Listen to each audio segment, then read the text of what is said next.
সংগঠন হিসেবে, প্রতিবাদী সংগঠন হিসেবে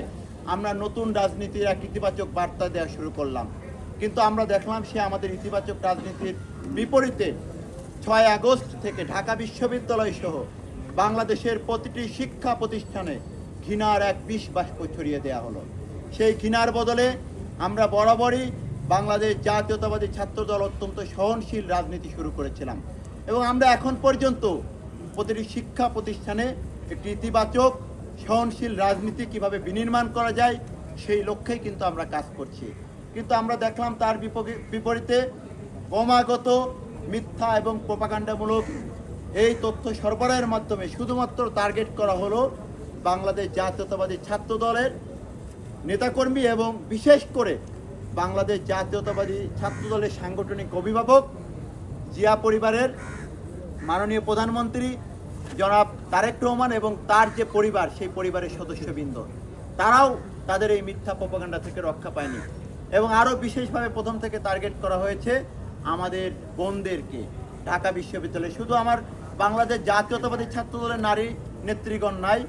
বাংলাদেশ ঢাকা বিশ্ববিদ্যালয়ের অপরাপর যত ছাত্র সংগঠন রয়েছে সকল ছাত্র সংগঠন, এমনকি জুলাই আগস্ট গণ অভ্যুত্থানের এই ক্যাম্পাসের যারা পরিচিত মুখ, তাদেরকেও টার্গেট করে করে বিভিন্ন ধরনের অপতথ্য কিন্তু ছড়ানো হয়েছে। তার বিপরীতে আমরা কিন্তু ইতিবাচক বার্তা দেওয়ার চেষ্টা করেছি এবং এই যে দীর্ঘ প্রায় 2 বছর ধরে যে ঘৃণার বিষ বাষ্প এই ক্যাম্পাসে ছড়ানো হয়েছে, আমরা দেখেছি সাধারণ শিক্ষার্থীদের মধ্যে এই বিষয়গুলো নিয়ে কিন্তু ব্যাপক ক্ষোভ তৈরি হয়েছে। এবং 12ই ফেব্রুয়ারি আমাদের দীর্ঘদিনের যে কাঙ্ক্ষিত সাধারণ নির্বাচন, এদেশের যে বৃহৎ তরুণ প্রজন্ম যারা তাদের ভোট প্রদান করতে পারেনি, 12ই ফেব্রুয়ারি কিন্তু তারা তাদের মতামত, তাদের ভোট প্রদানের মাধ্যমে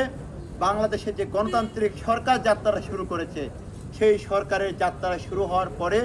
আমরা দেখেছি আবার এই সংঘবদ্ধ গোষ্ঠী 5 আগস্ট পরবর্তী সময়ের মতো ধারাবাহিকভাবে ক্রমাগতভাবে এই সরকারের প্রধান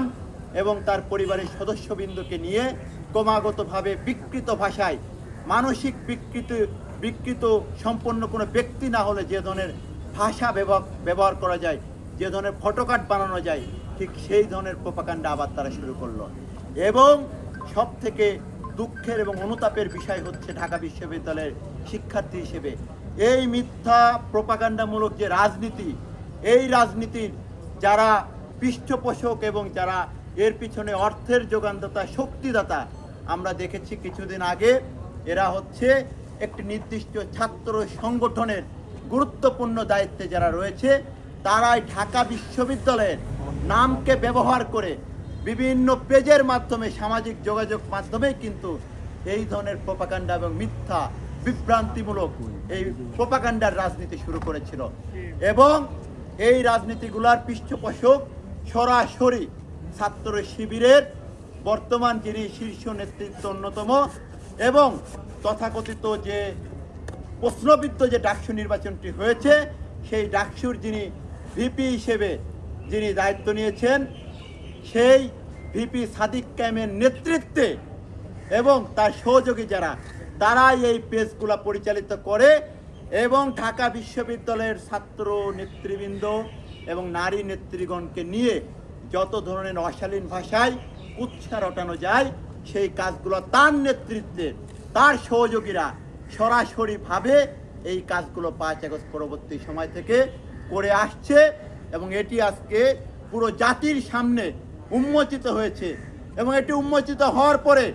ঢাকা বিশ্ববিদ্যালয়ের যে সম্মান, যে ইতিহাস, যে ঐতিহ্য, সেটি ব্যাপকভাবে ভুলণ্ঠিত হয়েছে এবং পুরো জাতির সামনে আজকে ঢাকা বিশ্ববিদ্যালয়কে নিয়ে হাসি তামাশায় অন্যান্য বিশ্ববিদ্যালয়, অন্যান্য শিক্ষা প্রতিষ্ঠান এই বিশ্ববিদ্যালয়কে হেয় করার মতো সুযোগ তৈরি করে দিয়েছে এই গোষ্ঠীটি। তার বিরুদ্ধে আজকে আমরা অতীত সময়েও যে প্রশাসন ছিল ঢাকা বিশ্ববিদ্যালয়ে নিয়াজ আহমেদের অধীনে, তার অধীনে যে প্রশাসন ছিল, আমরা নিয়াজ স্যারের কাছেও এর আগে এসেছি, তার কাছে এই বিষয়গুলোর বিরুদ্ধে আমরা সুনির্দিষ্টভাবে লিখিতভাবে আবেদন জানিয়েছিলাম তারা যেন এই ঢাকা বিশ্ববিদ্যালয়ের নামকে ব্যবহার করে যে মিথ্যা প্রোপাগান্ডার রাজনীতি শুরু করেছিল তার বিরুদ্ধে যথাযথ ব্যবস্থা গ্রহণ করে। কিন্তু তারা সেটি ব্যবস্থা গ্রহণ করেনি, ন্যূনতম কর্ণপাত করেনি। ডাকসু নির্বাচনের আগে আমাদের সুনির্দিষ্ট প্রধান দাবি ছিল ঢাকা বিশ্ববিদ্যালয়ের নামকে ব্যবহার করে এই পেজগুলো যারা পরিচালিত করে সেটিকে যেন বন্ধ করা হয় এবং এটি যারা করবে তাদের বিরুদ্ধে ব্যবস্থা গ্রহণ করা হয়, কিন্তু তারা তখন সেটি করেনি। আবার নতুন প্রশাসনের দায়িত্ব গ্রহণ করেছে। আমরা দেখেছি আজকে ঢাকা বিশ্ববিদ্যালয়ে যে উত্তপ্ত পরিস্থিতি তৈরি হয়েছে শুধুমাত্র এই গোষ্ঠীটির এই ধরনের প্রোপাগান্ডামূলক মিথ্যা রাজনীতির কারণে শিক্ষা প্রতিষ্ঠানগুলো আজকে পুনরায় উত্তপ্ত হয়ে উঠেছে এবং এর পিছনে সব থেকে বড় ভূমিকা পালন করছে এই গুপ্ত রাজনীতি, যে গুপ্ত রাজনীতির কারণে আজকে পুরো শিক্ষা প্রতিষ্ঠান উত্তপ্ত হয়ে উঠেছে। আমরা মনে করি এই মিথ্যা প্রোপাগান্ডামূলক এই ফটোকার্ডের রাজনীতি এবং মিথ্যাচারের রাজনীতি যদি বন্ধ না হয় তাহলে বাংলাদেশের শিক্ষা প্রতিষ্ঠানগুলোতে শিক্ষাঙ্গনে শান্তি ফিরে আসবে না। এই জন্য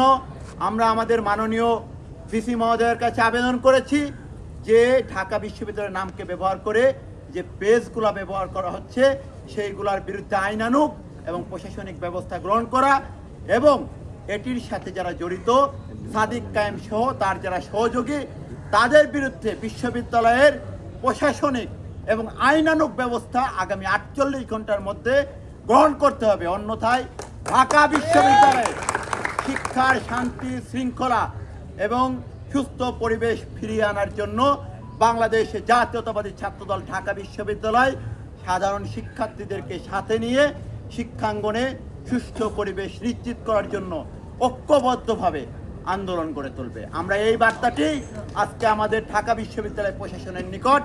বাংলাদেশ জাতীয়তাবাদী ছাত্রদল ঢাকা বিশ্ববিদ্যালয়ের পক্ষ থেকে সুস্পষ্টভাবে এই দাবিগুলো জানিয়ে এসেছি।